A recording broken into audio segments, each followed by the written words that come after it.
Okay, transforming formulas, 7th graders. In lesson 7.7, you learned that in formulas, like formulas for geometry or formulas for science, formulas are often written in a certain way.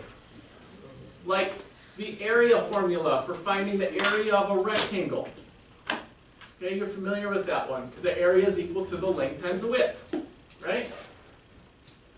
The area equals length times width. Okay? You guys got that? You remember that one?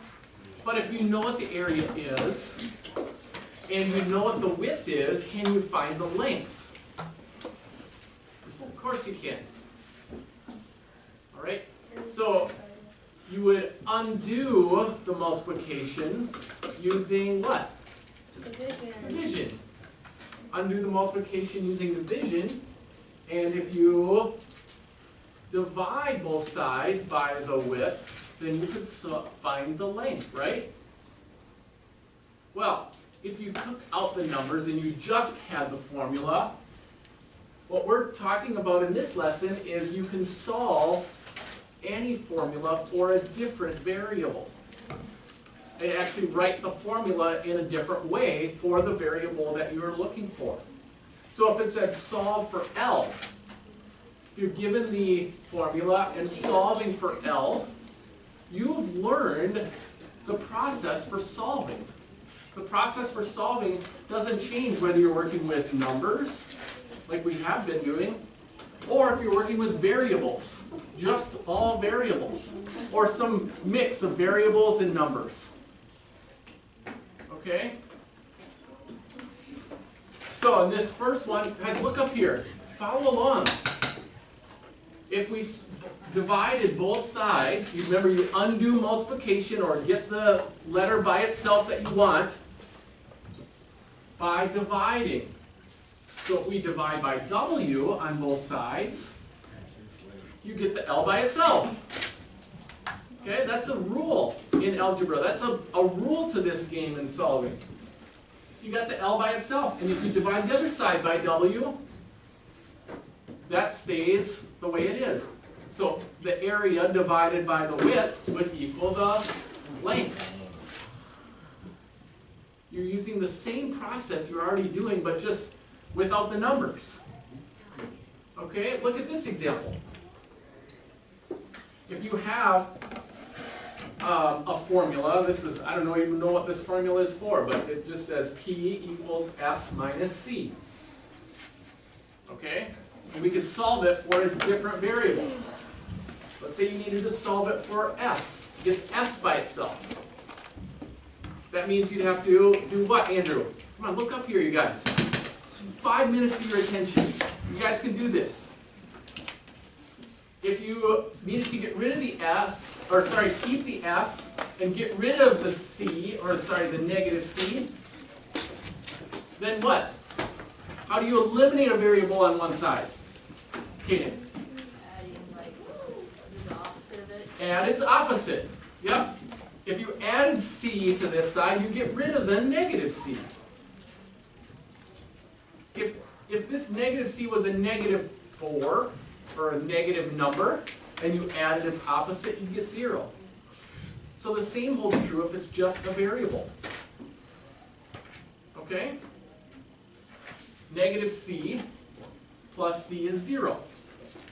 And if you add C to this side, you can't add these two numbers together because they're not like terms, but you can write it as an expression. P plus C. And leave it as P plus C. So the formula is transformed.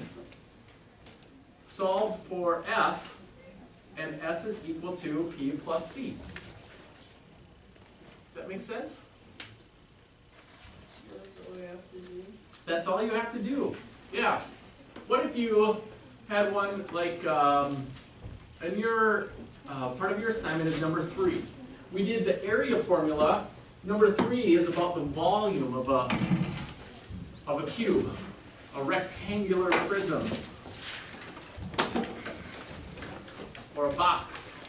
So the volume formula is the length times the width times the height is equal to the volume. Okay? Now, what if you needed to know the width? What would you need? Divide each side by height. Exactly. Yep, you need to get rid of the length and the height. And in order to be able to cross them out, you would just divide by those. Now you can cross off the length, cross off the height, and you have the width by itself. So copy that down as part of your assignment. Now, whatever you do on one side of an equation, you have to do on the other side. So, divide the other side by L and H. And you have the formula is transformed. W equals V, whoops, I'm sorry, I wrote that wrong. W equals V over LH.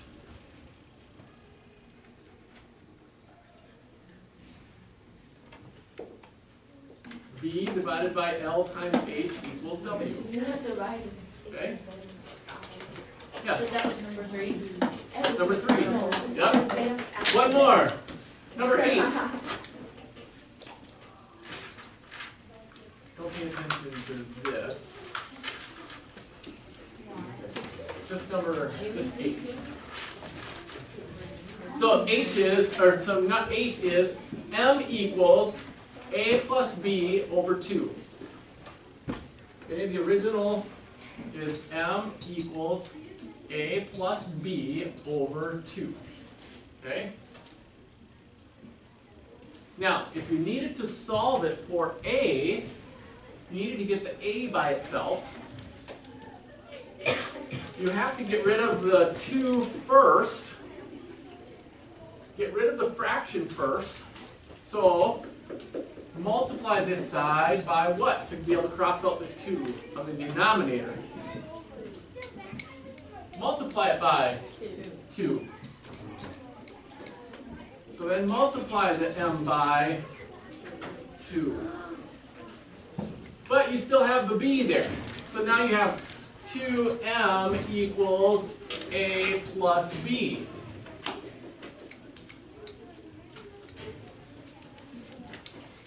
Now, how do you get rid of the B? Undo, get rid of it, so you add the negative. Add negative B. Can you add 2M plus negative B together?